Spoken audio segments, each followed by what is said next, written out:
defienden la libertad. RCR presenta Contigo Liberalmente. Muy, pero muy buenas tardes, tengan todos los que nos sintonizan la tarde de hoy. Primeramente, gracias a Dios por darme la dicha y el placer de estar aquí con ustedes. Quiero también agradecer al director general de la institución, nuestro hermano Jaime Nezares, en la producción del programa, nuestra queridísima Catherine Manzano, en la producción del programa, alguien que tiene muchísima paciencia con nosotros, nuestra queridísima Yari Pacheco. En los controles, nuestro hermano José Gregorio González, quien tiene el placer de conversar con ustedes la tarde de hoy, Schneider Espinosa, nuestros puntos de contacto, arroba 750 por radio, y quien tiene el placer también de acompañarnos, Maya de González Maya. Muy buenas tardes, amigos de RCR y toda la sintonía que nos acompaña a través de YouTube, TuneIn y Twitter. Una vez más agradecidos pues con nuestros compañeros de este espacio por permitirnos llevarnos a tu programa Contigo, Voluntad Popular.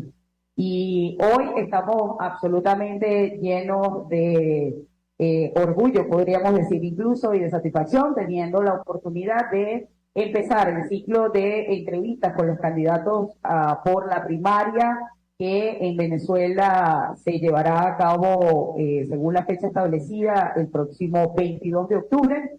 Y bueno, iniciando con nuestro hermano de lucha, nuestro referente líder político, que además de todo nos ha dado una lección de cómo se hace la política de una manera distinta y de cómo el foco en el objetivo por la lucha, por la democracia, por la libertad, con una visión de unidad, tiene su efecto. Sin más preámbulo, pues me permito presentar a nuestro hermano Freddy Superlano, quien es nuestro abanderado por Voluntad Popular a el proceso de la primaria venidero 22 de octubre. Primero que nada, queremos nosotros pues hacerle saber a nuestra audiencia quién es Freddy Superlano, de dónde viene Freddy Superlano, qué hace Freddy Superlano, cuál es su profesión, su gusto. Bien, saludo, tanto Maya como Snyder, que nos dan la oportunidad de estar en este programa. De verdad que, bueno, aquí en Freddy Superlano no hay cosa más difícil que autodefinirse a uno mismo sin caer en petulancia o también en subestimarse también. Seguro que yo siempre le he dejado esa conceptualización de mi persona, tal vez ha llegado a personas que tienen mucho más tiempo conociendo. ¿De dónde vengo? Vengo de la provincia, vengo del estado de Orina, vengo de una humilde familia de trabajadora, de gente que sabía trabajar en el campo o en las aulas de clase, de que nos inculcaron desde muy pequeños el tema de la formación académica, del trabajo honesto, de asumir siempre tu responsabilidad por más complicada que esta fuese. Y bueno, y que se ha dedicado a la política durante muchos años, desde 18 años de edad exactamente, y que bueno, entre una cosa y otra, entre trabajar, hacer política, ser papá, se me pasó la vida en estos 23 años de lucha en mi estado, y ahora bueno, acá en Caracas, ¿no? En Caracas, 1, 2, 3 días a la semana y el resto pues en el país girando, ¿no? Pero bien contento con lo que hago. Yo me siento, más allá de lo difícil y complicado que a veces pudieran ser las cosas, que no han sido en su momento, pues al final del día creo que he hecho toda mi vida algo que me llena en lo personal, que hago con todo el gusto, y ahora en esta etapa de candidato, en unas primarias, que son tan controvertidas, si cabe el término, porque se hacen en medio de un modelo tan complicado que tenemos en este país. Me imagino que no puedo decir algunas cosas por los controles de los poderes del Estado. Con muchísima confianza. Hacen de que se desarrolle bajo ciertas complejidades, ¿no? Y sin embargo, todo y eso, creo que la gente pues está, aún entendiendo las circunstancias, la gente está clara, pero creo que se hace falta mucho más. Y estoy hablando de las primarias que deberían convertirse en el apalancamiento de la acción de cambio en la política, primero. en la plataforma que involucra a todos los actores políticos del país. Se habla de fuerzas vivas, ¿no? De la sociedad venezolana, más allá de los partidos políticos también. Bueno, creo que tiene esa misión en particular.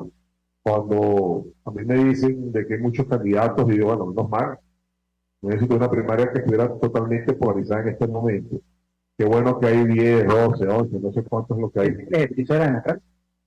Sí, además de eso, tenemos más de una década que no tenemos una proceso de legitimación dentro de los factores de oposición. Y el hecho de participar ahora en uno de ellos, bueno, es algo importante. Por supuesto, alguien diría, bueno, Freddy, tú no fueras candidato ahorita si estuviera aquí Leopoldo López, si Juan Guaidó tuviese que haberse ido, y otras cosas.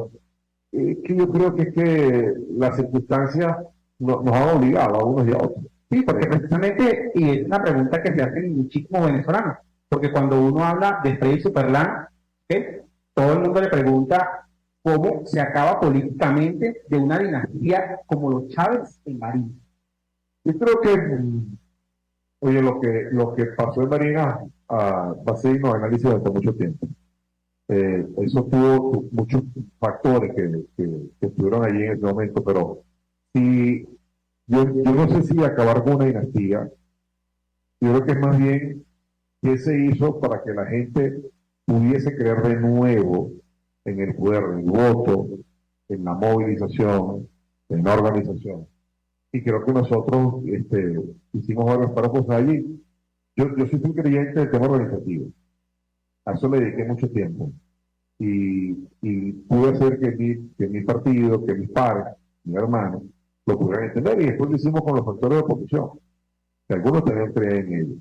Pasamos pero todo iniciaba al final del día como cómo te motivabas. Es decir, cómo tú lograbas motivar a la gente para después transformarlo en organización, de que la organización se transformara en movilización y de que esa movilización se transformara en defensa del voto. Entonces, un proceso que nos obligó, que lo vivimos por producto de las derrotas, de las cuales se aprende mucho, y también de la oportunidad que se nos presentaba de derrotar, sí, al último de los Chávez en el ejercicio del poder, eso también es cierto. Y bueno, así nos enfrentamos, así lo hicimos, en medio de la complejidad que el mismo sistema y el tema económico ofrecía para esta elección del 21. Y ahora, en este momento, en esta circunstancia, son contextos muy parecidos. ¿Y qué te digo? Bueno, hoy Nicolás Maduro tiene un 82% de rechazo en todos los sondeos técnicos.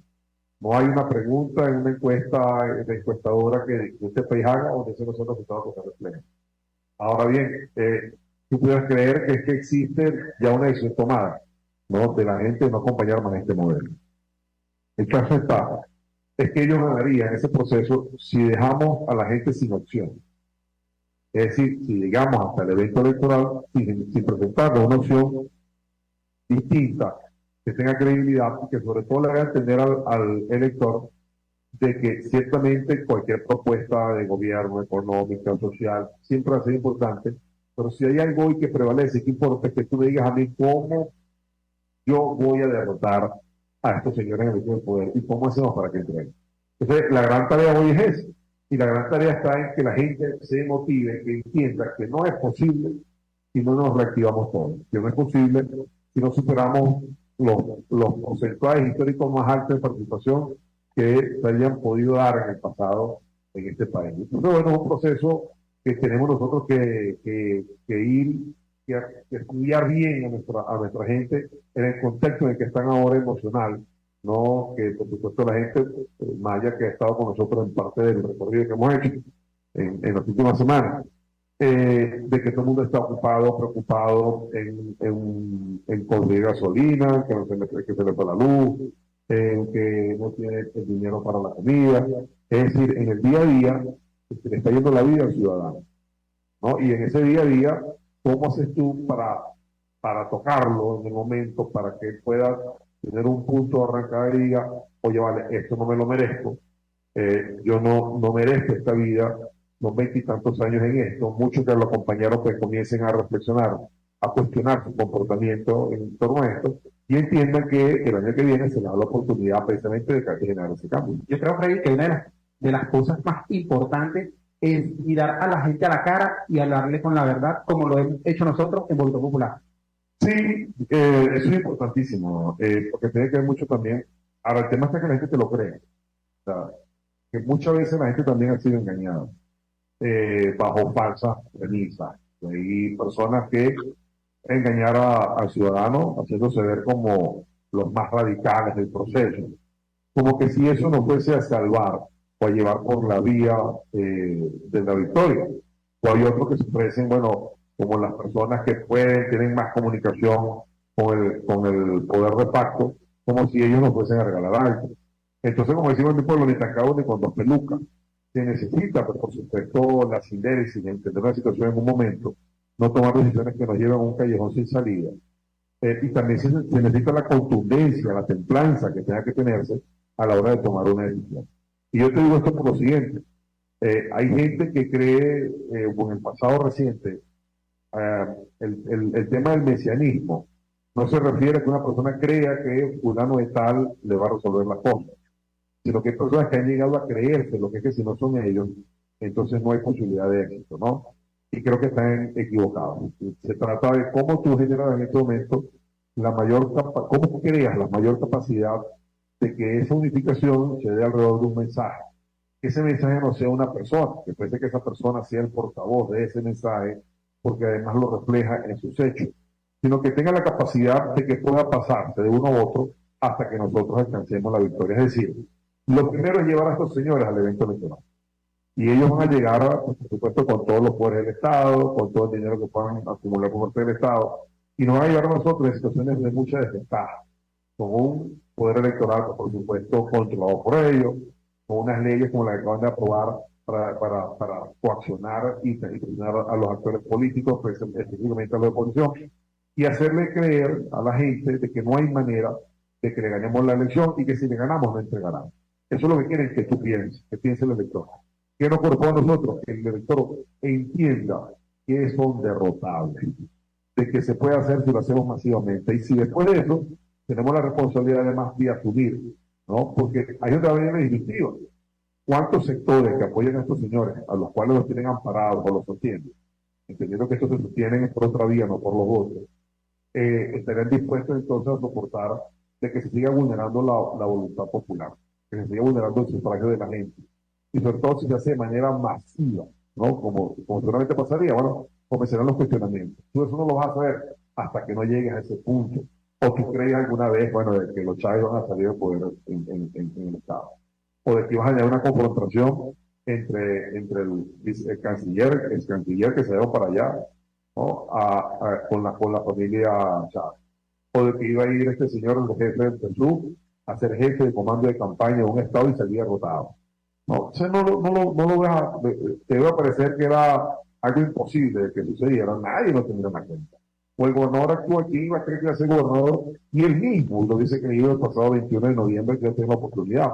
Ahora bien, se generaron esas situaciones porque nosotros provocamos de que se generaran, tomando como las decisiones aceptadas en el momento oportuno de la forma correcta. La primaria entonces tiene la particularidad de que la gente tiene que entender que no estás escogiendo un candidato nada más, porque puede ser que no lo sea.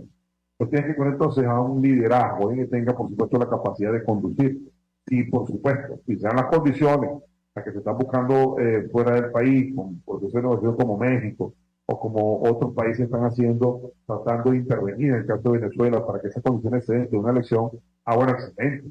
Gracias, ojalá que así sea, gracias a Dios si se llegase a dar.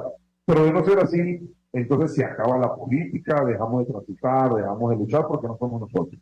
Entonces, esta primaria te ofrece la oportunidad de que tú escojas también a quien lidere ese proceso, que vaya pues mucho más allá con la posibilidad de que sea candidato, pero de que sí pueda tomar decisiones juntamente con los demás actores de la unidad de cara al reto que se nos presenta en el 2024. Así es. Y hablando de aglutinar, para aglutinar hay que generar confianza y esa es parte del trabajo que se ha venido haciendo con la campaña, con el trabajo, con el toque, con el contacto directo, no solamente a nivel estructural de los partidos políticos, de nuestra propia organización política, sino también con la gente, y es parte de lo que ha sido la agenda de esta fase ya iniciada de una campaña, en este caso pues, por Voluntad Popular.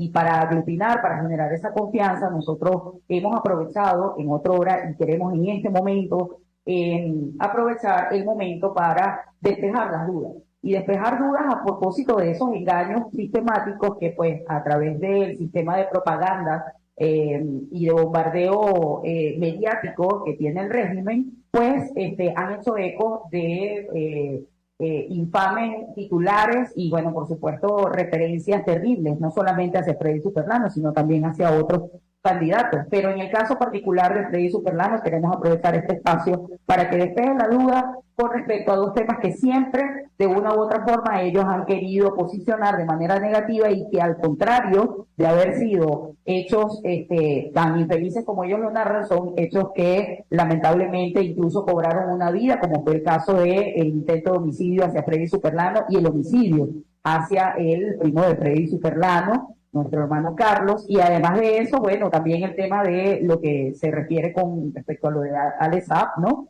Entonces, queremos, antes de de irnos a este primer corte, aprovechar, Freddy, este momento para despejar esas dudas, porque en eso trabajamos nosotros, en aglutinar la confianza a partir de la verdad, de mirar a la cara a la gente y no tener absolutamente nada que ocultar ni nada de que arrepentirnos.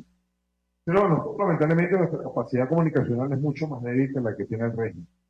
Ellos pues pueden posicionar una mayor opinión rápidamente, porque además de ello, muchas veces nuestros propios compañeros, actores también de los actores, se expresan, ¿no? Una cosa u otra. En el caso de Cuba fue un intento de asesinato con una persona fallecida, Carlos Salinas, envenenamiento, y el gobierno pues trató de montar otra matriz.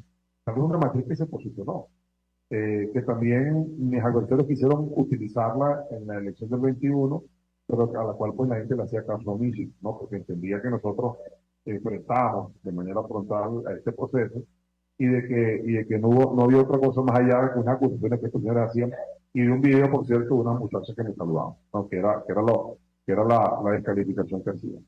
Al final del día, la propia fiscalía anunciaba en uno de sus informes, bueno, intento de homicidio en un caso, homicidio en el otro, envenenamiento. Al final del día, tú te preguntas, bueno, pero ¿quién que anda en esa parranda, en esa farra, lo quieren asesinar?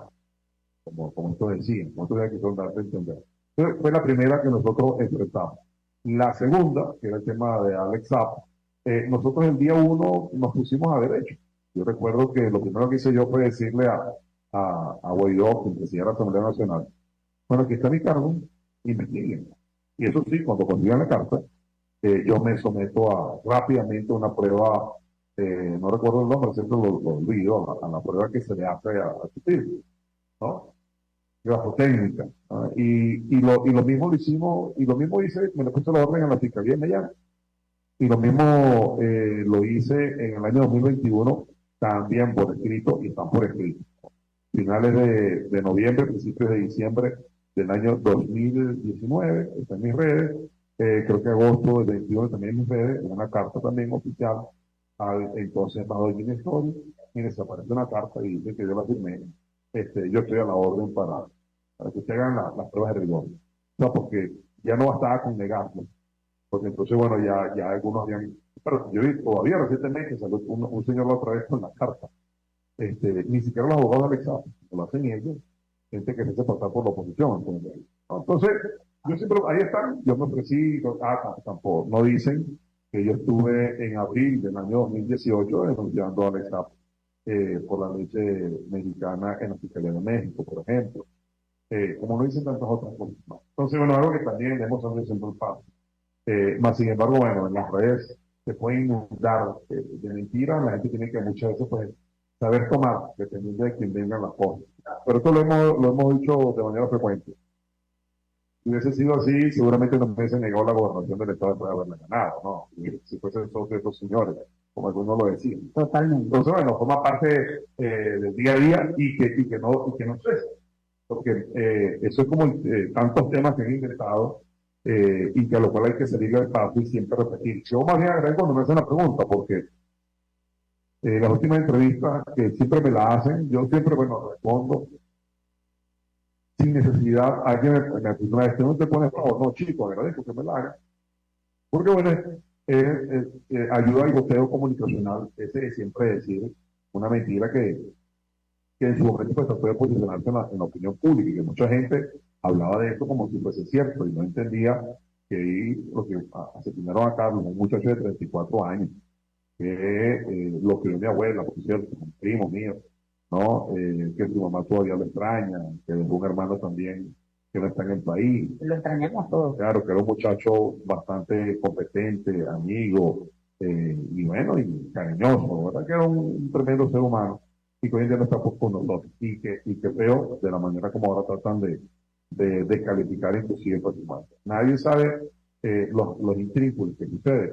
En esos mismos días intentaron secuestrar a un dirigente también de los factores de oposición, intentaron secuestrar a otro de nuestro partido también ese día. Fueron días muy convulsionados, por así decirlo, donde había otras tramas también. Entonces, bueno, esto quedará después para cualquier tipo que quiera hacer ejercicios de curación y todo lo demás. Pero cierto es que al final del día eso por una vida. Y que bueno, que nosotros pues tendremos que justificar, decir, argumentar lo que tengamos que hacerlo, apoyado gracias a Dios en este caso, por documentos oficiales que dicen, ¿no? Lo que estoy diciendo en este momento. Sí, y es que precisamente por esa matriz que buscan sembrar de manera sistemática en el que nosotros somos tan insistentes a aprovechar el mínimo espacio para hablar con la verdad y además de todo no decir que esto es simplemente un tema absolutamente mediático, sino que tuvo unas implicaciones y que también existen unas pruebas que sustentan todo lo que pues nos acaba de mencionar Freddy. Todavía tenemos tiempo y queremos, Freddy, para ya entrar en todo un programa en donde nosotros siempre hemos estado de la mano con todo lo que es el contexto y la coyuntura de la crisis política y social, porque bueno, obviamente es un espacio dedicado a nuestros activistas, a nuestros miembros de las distintas estructuras del partido, pero aparte de eso aprovechamos que aquí tenemos un espacio, una ventana abierta hacia otros públicos para hablar no solo de lo que hacemos, de lo que defendemos y de lo que permanentemente hemos estado llevando de la mano en nuestra lucha en la calle por la libertad, por la democracia, por la reivindicación de los derechos, sino también en el tema de las propuestas. Es decir, trabajamos y hemos hablado mucho de cuál es, del proyecto de la mejor Venezuela, de lo que significa ser activista de voluntad popular, convencido de que estás preparándote también para el ejercicio de la función pública. Y bueno, y qué menos que en este caso una candidatura presidencial lleva de la mano ciertos temas que van en la línea propositiva de la acción en el ejercicio inmediato. Dios permita que así va a ser una vez que termine el proceso de la primaria y se convierta entonces en el abanderado de la unidad. En el caso específico propositivo de Freddy Superlano, queremos saber, por ejemplo, desde el punto de vista de lo político, ¿qué opina Freddy Superlano? ¿Qué le tiene que decir Freddy Superlano a las personas, a los radioescuchas con respecto a la reelección indefinida? Y todo lo que tiene que ver con el aparataje del sistema de gobierno actual. ¿Cuál sería la propuesta inmediata para trabajar en ese ámbito? Antes de entrar en el económico y en el social, que por supuesto tiene para nosotros una implicación bastante importante. Mira, yo creo, esta mañana leía muy temprano, tenía una entrevista de esas madrugadoras que agendan siempre y después estaba leyendo un libro y estaba narrando los hechos del segundo gobierno de Carlos Alberto, y de lo que quiso hacer con el tema económico. Por ahí se me vino a la mente, no fue el primer presidente reelecto en esa Venezuela, ¿no? Sobre todo el 58 para acá, la fecha, había sido el primero para ese entonces. Y todas las explicaciones que eso trajo para conseguir, es decir, en lo político, las facturas que habían guardado y todo eso. A Venezuela le ha hecho mucho daño, sin duda alguna, la revolución definida aún mucho más. Permitió que se instaurara un modelo fáctico en Venezuela, autoritario, con todas las características de una dictadura. Y hizo que, además de acumular poder, también entonces hoy en día pudiera entonces tener todos los poderes del Estado. Entonces la experiencia ha sido negativa, lamentablemente para nosotros. Sin duda alguna, yo soy de los que cree que tiene que hacerse una reforma al respecto. sobre todo en este caso particular, sacar de una vez por toda la Constitución, en el caso de la elección presidencial, la palabra de reelección, ¿no? Un solo periodo de 6 años es suficiente para que puedas dejar ahí una marca, una gestión y que puedas dejar las puertas abiertas después de este proceso de transición. Y en el caso de los gobernadores y alcaldes, una sola reelección, ¿no? En el caso legislativo, ustedes saben que es distinto, puede ser ya en varias oportunidades, pero en este caso sin limitar, en el caso del Poder Ejecutivo. Así que, así como yo soy de los que cree que hay que hacerle varias reformas a esta Constitución porque fue alterada, ¿no? Después del año 2009, o en el año 2009, ¿no? De la que se ha aprobado en el año 99. Entonces, una serie de eso, yo creo que es una acción sine qua non que tenemos que aplicar. Y te apuesto que cualquier candidato que le haga esta pregunta te va a decir lo mismo. Algunos agregarán una sola reelección con periodos de 4 años, una sola elección con periodos de 5, una con el periodo de 6, pero sí dejarla tácitamente ya con una sola, con que no exista la reelección. Y porque eso es precisamente lo que está pidiendo el venezolano. El venezolano está cansado de más de lo mismo. Que venga un presidente y se quiera reelegir y después venga el mismo a quererse. Entonces, nosotros particularmente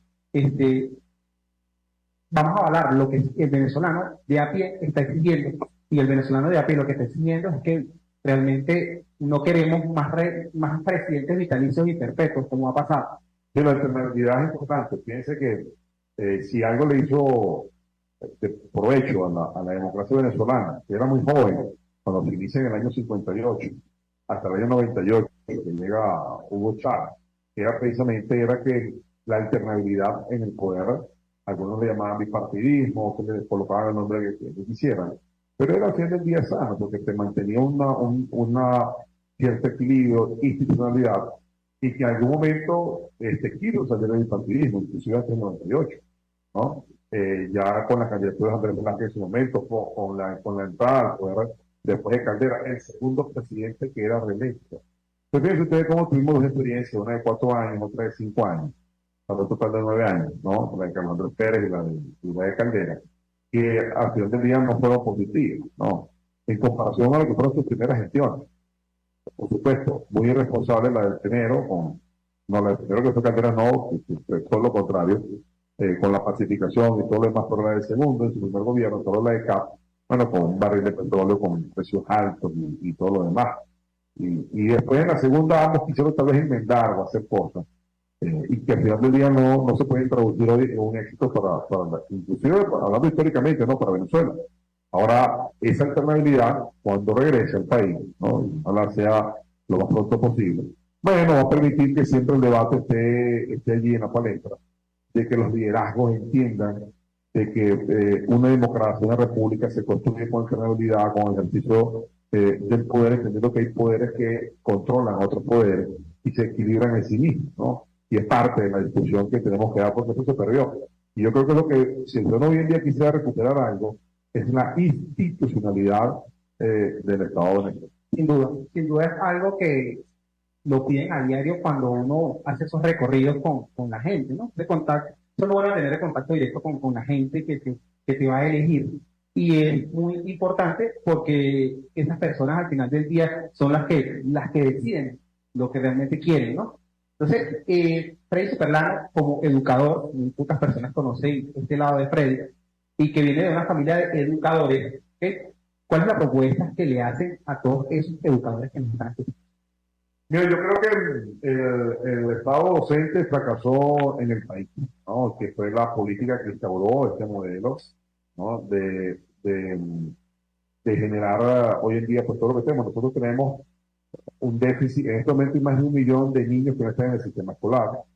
En este momento tenemos nosotros 24.000 escuelas en el país, de las cuales solamente 3.000 son escuelas privadas, ¿no? Y otros pocos estarían en manos, perdón, 3.000 serían de gobiernos regionales municipales y unas 1.000 en manos de lo que se llaman escuelas o parte de lo que es la educación privada.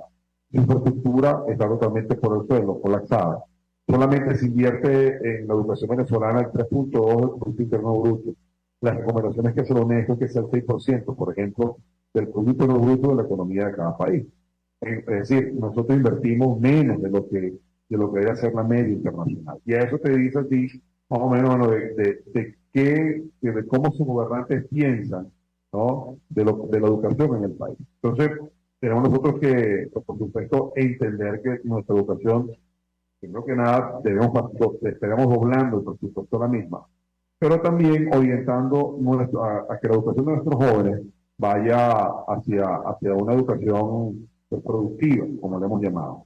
Es decir, que en la educación media, como se conoce, pasa una educación técnica, pero donde estos jóvenes puedan formarse en áreas donde puedan prestar servicios de acuerdo a la demanda que se esté dando. Y esto me lleva a mí a hablar, antes que usted me pregunten, de la propuesta económica, que tiene que ver, va con ello. Nosotros creemos que para reactivar la economía venezolana tiene que ser el petróleo el principal recurso que utilicemos a lo inmediato, entendiendo que tenemos un margen de tiempo muy corto, porque de aquí al año 2040 comienzan a varios controles en los países ya desarrollados en tratar de utilizar cada vez más la demanda de energía fósil, entendiéndose también que de aquí a ese año tendremos unos 9.000 millones de habitantes en el planeta, lo cual te va a generar también una demanda más de energía. Entonces, en países en desarrollo. Entonces, bueno, vas a tener ahí pues, políticas que reducen la demanda, ¿no? Y otras que también se la pueden incrementar. Y todo esto en medio de toda esa campaña que hay, que existe, que además nosotros acompañamos, de ir reduciendo cada vez todos los productos que generan los gases estos de efecto invernadero. Entonces, ante eso, el país que tiene las reservas más grandes del mundo de petróleo, la octava reserva más grande de gas del mundo también, ¿cómo hacemos nosotros para que eso no se nos quede allí, debajo de la tierra, en el suelo? ¿Cómo hacemos para que ese primer producto de exportación que tenemos nosotros pues pueda apalancar la economía venezolana, diversificarla y a través de ella pues también nosotros en paralelo ir generando una transición energética en Venezuela, porque en algún momento vamos a tener que dejar de utilizarlo, pero tenemos también, bueno, un plan para ello, ¿no? Que va, por supuesto, en la primera de cambio es generar estabilidad política y jurídica, que eso se hace ganando la Maduro, cambiando el modelo político, por supuesto, abriéndose al mercado internacional, pero cambiando el modelo de negocio para que sea atractivo invertir en Venezuela, y eso no es otra cosa, no es privatizando la empresa, por cierto, es cambiando el modelo de negocio, cambiando también la ley de hidrocarburos para que ese modelo de negocio se pueda cambiar. Y bueno, y tiene que ir diversificándola, al principio con sus actividades conexas a la propia industria, pero después tiene también que, por supuesto, invertir, además, como te dije, en educación, ¿no? Que vamos a tener un Producto Interno Bruto pues, mucho más grande.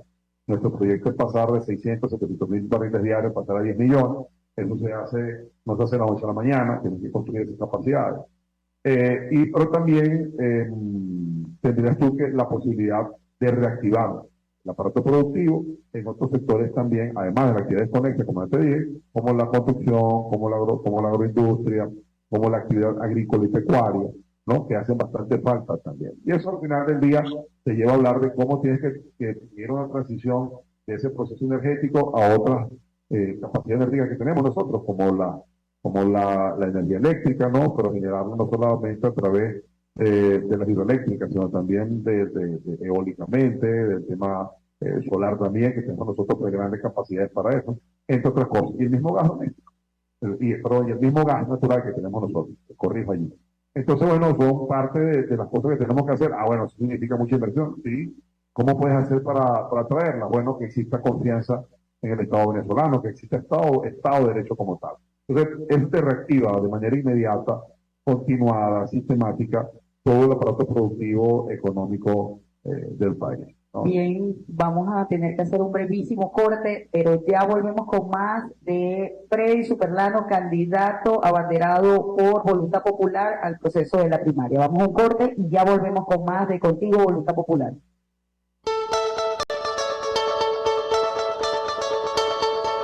Les estamos presentando Contigo, el espacio donde tú y tus dirigentes se escuchan. Solo por RCR 750.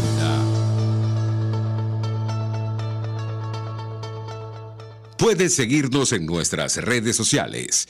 En Twitter, @RCR750, la radio que se ve. Mis amigos, una empresa comprometida y responsable con su personal es una empresa segura, y Produzca es la compañía pionera en Venezuela que ofrece la mayor cantidad de equipos de comprobada calidad para garantizar la seguridad integral de toda la nómina industrial de cualquier empresa. El catálogo de Produzca es inmenso, todo tipo de guantes, cascos, accesorios y productos varios de protección para tu personal. Conoce más de Produzca en www.produzca.com. Produzca, seguridad en tu empresa de los pies a la cabeza. Cómo prevenir enfermedades, cómo actuar en casos de emergencias médicas, cómo mantener una buena calidad de vida. Todas estas interrogantes tienen su respuesta en RCR Salud. Todos los domingos, con el Dr. José Eduardo Troconis, comparte con nuestros oyentes notas de bienestar físico, salud mental y social para el buen desarrollo del ser humano. RCR Salud, todos los domingos a las 10 de la mañana. Por RCR. El siguiente espacio educativo está dirigido a niños, niñas y adolescentes. Cultura ecológica para el mundo real. RCR presenta El Conuco de Prometeo, una producción nacional independiente de Carlos Peláez, certificado número 22.388, para dar cumplimiento al artículo 14 de la Ley de Responsabilidad Social. Me entero leyendo las páginas web que riegue las matas después de las 3. La radio me dice que arregle mi carro y la vajilla a mi esposa la compré de barro. Y para ese capricho de hacer verde la casa, que instale paneles sobre mi terraza. ¿Y cómo hace uno con mínimo sueldo, viajando en carrito y subiendo pa'l cerro? Si de veras tú quieres la tierra salvar, agarra el consejo de Perencejo.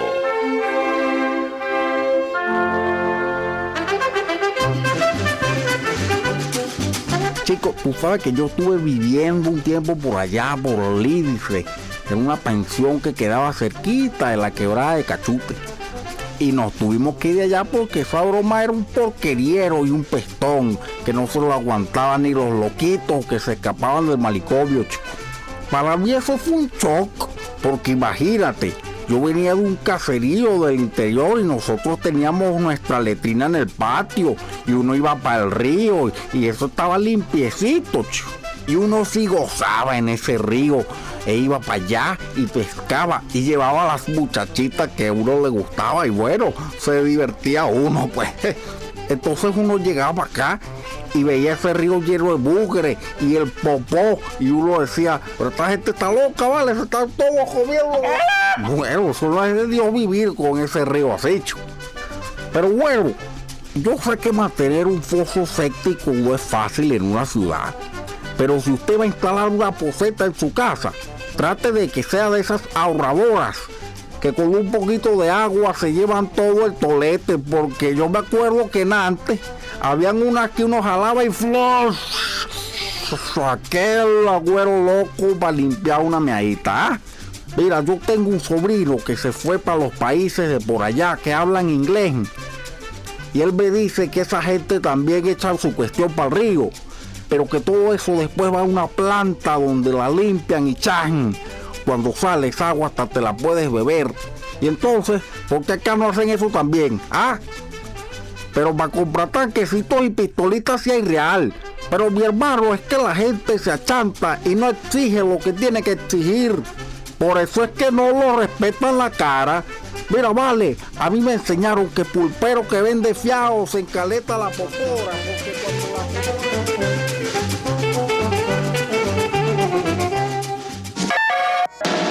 RCR presentó El Conuco de Prometeo, una producción nacional independiente de Carlos Peláez, certificado número 22.388, para dar cumplimiento al artículo 14 de la Ley de Responsabilidad Social.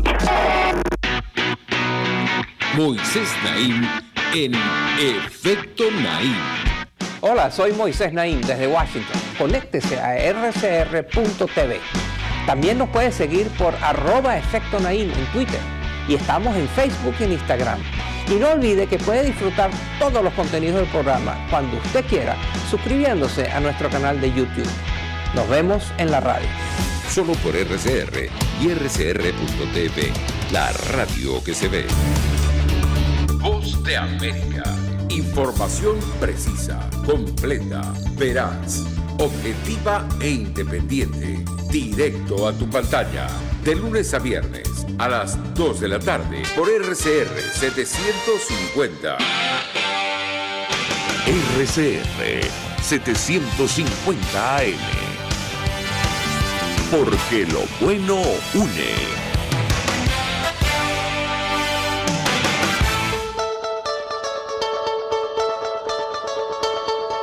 Les estamos presentando Contigo, el espacio donde tú y tus dirigentes se escuchan. Solo por RCR 750. Muy bien, amigos, volvemos con Voluntad Popular el día de hoy con un programa de lujo, porque tenemos a nuestro abanderado candidato por la primaria de Voluntad Popular, Freddy Superlano, quien le ganó 2 veces al chavismo en el estado Barinas, y bueno, que ha estado el día de hoy conversando con nosotros, dándole referencia a este público nacional e internacional que sigue por las redes de Radio Caracas Radio, en toda nuestra sintonía, nuestra audiencia, de quién es Freddy Superlano, de cuál ha sido el trabajo sistemático y en la entrega, la lucha y el compromiso que tiene Freddy Superlano para con la democracia, la libertad de nuestro país, pero aparte de eso, cuál es la fórmula, que es lo que nos preguntan permanentemente cuando estamos en la calle. Dame el dato, cuál es la fórmula, cómo lograron ustedes esa hazaña. Y además de eso, pues también abordando lo que nosotros siempre hemos priorizado en nuestro espacio, las propuestas de qué vamos, no solamente atendiendo la crisis, la coyuntura, como decimos siempre acá, una cosa es la Venezuela que tenemos y otra la que queremos. Entonces luchamos en la que tenemos por la que queremos. Y en ese sentido, pues las propuestas siempre son importantes. Y aunque conocemos perfectamente las características y el contexto de este proceso primario y de que sabemos todo lo que está asociado al mismo, no podemos dejar de lado el que nuestra gente, el elector, el que está dentro y fuera del país, se dé por entendido, de cuenta todo lo que se ha venido trabajando, no de ahora, desde hace muchísimos años, porque no solamente se trabajó para, digamos, una propuesta o plan de gobierno local en Barinas en su momento, sino a nivel nacional, en donde siempre, pues, nuestro hermano Superlano ha tenido una participación importante, un intercambio permanente con ese ámbito de las ideas, de las propuestas, porque para quienes no lo saben, pues Freddy Superlano es una persona que le gusta estudiar mucho, se documenta, como lo acaba de referir, bastante bien, para hablar con criterio y, por supuesto, pues, con propiedad de muchas cosas, en el entendido de que no se manejan al detalle y a profundidad todos los temas, pero que el criterio, la conducción y la conciencia sobre la importancia y la priorización de los mismos es lo que lleva a un estadista al ejercicio responsable del poder una vez que se llega a él. Hay un tema que para nosotros, y creo que no es voluntad popular, o en este caso activistas políticos en general, es punto o cuestión de honor, es para todo el país, que es el tema de la diáspora. Y para nosotros, ha sido una bandera permanente de lucha por la realidad propia que tiene el partido y a la que ha estado sometido producto de todo el tema de la persecución de la dictadura. ¿Qué le dice Freddy Superlano a nuestros hermanos que lamentablemente hoy forman parte de esa diáspora numerosa? Creo que numéricamente, pues, una de las más grandes que existe en el mundo, sobre el proceso de la primaria, sobre su rol en la participación del mismo, sobre la importancia de la conexión que tienen y guardan todavía con los familiares que están hoy aquí en el país también para hacer de ese proceso, tal cual como lo mencionaba Freddy, un proceso que sea robusto, producto de la masiva participación e incorporación de la gente. Nosotros hablamos aquí mucho de la ciudadanía, de que el ejercicio de la ciudadanía no es solamente la defensa, la exigencia de los derechos, es el ejercicio del deber ciudadano, y el deber ciudadano hoy no es solamente estar y guardar una opinión acerca de uno u otro candidato o dejar a los partidos políticos que se encarguen de esto, es que todos los ciudadanos se incorporen dentro o fuera del país. ¿Cuál es el mensaje a la diáspora de Freddy Superlano? Mira, con la diáspora, yo estuve en un momento formé parte de la diáspora. En el año 2019, finales de abril, principios del mes de mayo de ese año, me dictan orden de captura. Por hecho del 30 de abril y todo lo demás. Creo que en ese momento, creo que cerca de 100 diputados, no recuerdo el número, pues tenían una misma situación a la que yo tuve. Yo salgo del país después de un mes y medio de estar en resguardo. Y bueno, y empecé a vivir por parte de esto, ¿no? Conjuntamente con mi familia. Efectivamente, luego se tomó la decisión de entrar al país, ¿no? Y estar en la clandestinidad por cerca de 8 meses, que fue hasta el indulto aquel famoso el 31 de agosto del 2020. Pero en ese tiempo, además que ya la conocía, casualmente en ese mismo año 2019, mi hija mayor cruzaba el río entre México y Estados Unidos para ser una migrante más, inmigrante más en los Estados Unidos. Y con ella, pues ya antes de ella, mi segunda hija ya se había ido al continente del sur, ¿no?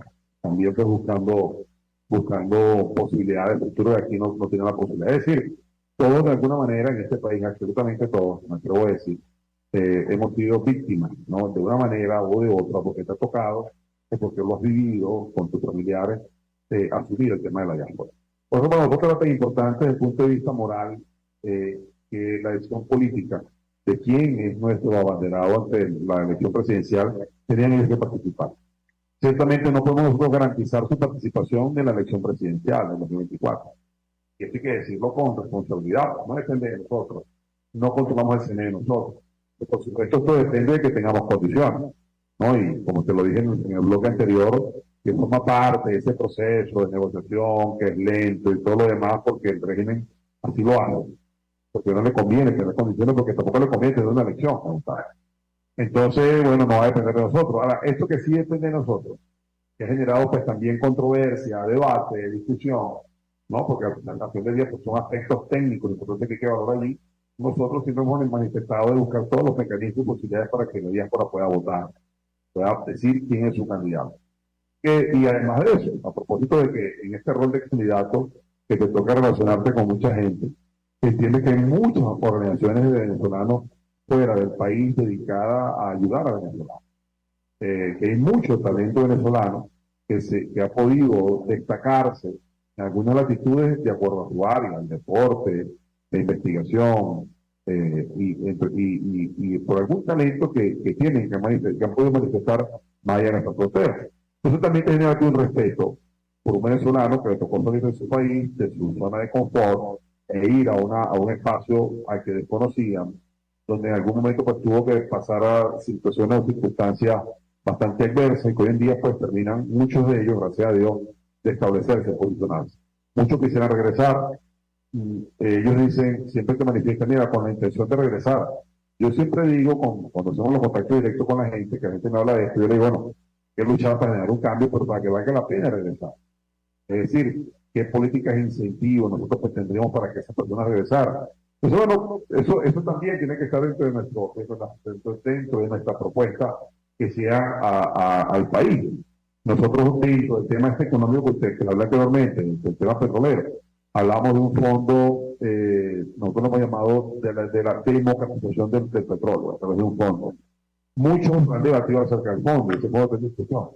Y algunos han dicho que esto debe ser un fondo de retiro, donde todo venezolano tenga derecho a ese fondo, y que al final, después de ciertos parámetros cumplidos, las personas puedan retirar lo que existe en ese fondo, que ese fondo también va a convertirse en un fondo de inversiones. Hay distintas visiones que puedan financiar educación, salud y todo lo demás. Parte del incentivo que tú puedas darle también a la diáspora hoy en día, bueno, que va a tener acceso a ese fondo en determinado tiempo, qué sé yo, ¿no? Pero hay que buscar los mecanismos también, además de que el talento que ellos puedan desarrollar en otras actitudes, cómo aplicarlo en Venezuela. Entonces, hacia ellos tiene que ir dirigida una política también, incluso política electoral.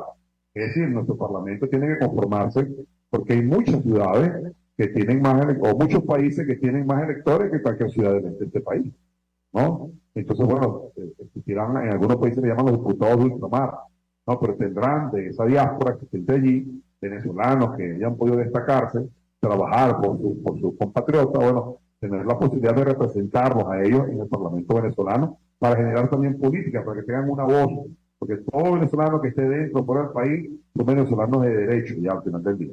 Entonces, creo que hacia ellos tiene que existir una política bien particular, que nosotros estamos, pues, rasgos como estos que te he pintado, forman parte de nuestra política gruesa hacia la diáspora.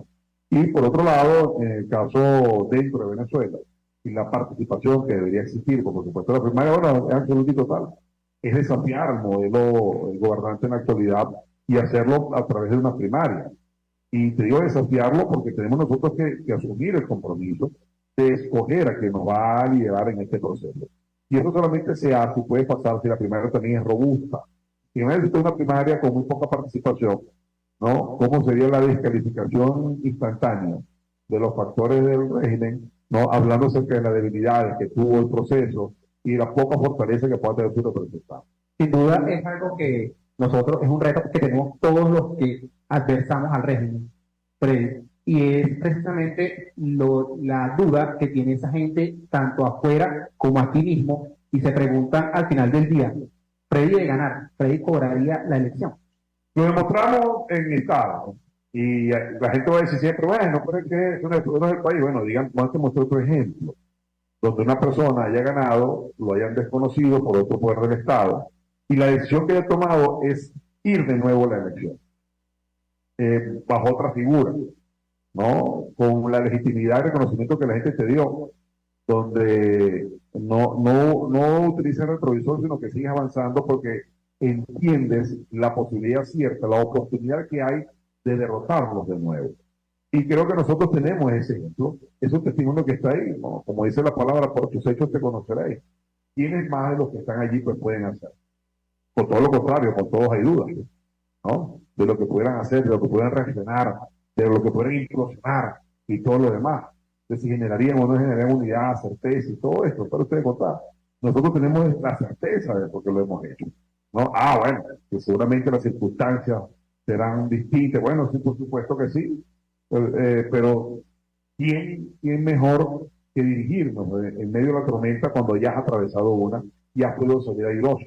Esa persona. Hay gente que dirá, pero es que la tormenta va a ser superior, distinta, cataclística en comparación con la que usted dio. Bueno, igual sigo siendo el capitán que tiene experiencia atravesando tormentas y ganándolas como tal, dando una respuesta positiva al electorado, donde la gente se siente satisfecha al final del día, porque se hizo lo que correctamente, lo que tenía que hacerse políticamente, ¿no? Se actuó correctamente, más allá de las aspiraciones, legitimidad que pudiéramos tener nosotros en ese momento, se actuó no pensando en los demás, pensando en aquel caso en los marineses, ¿no? Y en este caso lo vemos pensando en el venezolano.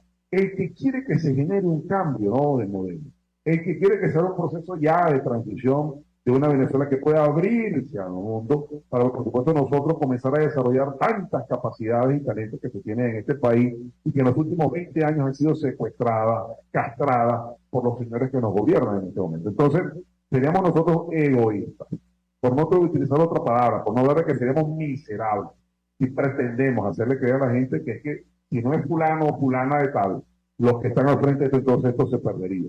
Entonces, bueno, la gente seguramente en nosotros se puede tener la certeza de que vamos a hacer lo correcto, ¿no?, para derrotar, ¿no?, con mucho sentido común, con mucha templanza y contundencia también, pero sobre todo para que eso que la gente exprese a través del voto se pueda consagrarse en un hecho real en el año 2024. Muy bien, amigos, pues entonces ya saben, aquí está un capitán que sabe cómo ganar y sabe cómo cobrar. Venezuela quiere ganar. Venezuela necesita ganar y dependemos de todos y cada uno de nosotros y de, como siempre digo, del ejercicio responsable de la ciudadanía. Esto fue Contigo Voluntad Popular el día de hoy, agradecidos con todos ustedes, agradecidos con nuestro equipo maravilloso de producción. Gracias, Freddy Superlano, hermano de lucha, por estar aquí, por brindarnos este tiempo y este espacio para que el mundo conozca quién es Freddy Superlano, candidato a la primaria por Voluntad Popular. Chao, chao, se les quiere, Dios les bendiga, agradecidos con todos. Y recuerden que si Dios está de nuestro lado, no importa quién esté en contra. Feliz tarde.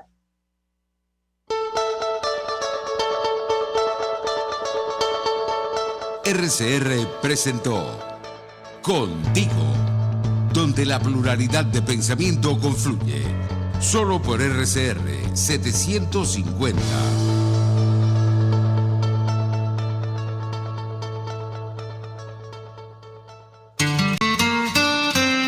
RCR 750 AM, porque lo bueno une. Puedes seguirnos en nuestras redes sociales. En Twitter, @RCR750, la radio que se ve. De costa a costa, cada semana, usted podrá ser parte del sentimiento varguense que inundará la señal de RCR. El Pitazo en Vargas. Acompaña a Luis López en el recorrido por la ruta de la actualidad informativa en el litoral. Comentarios, denuncias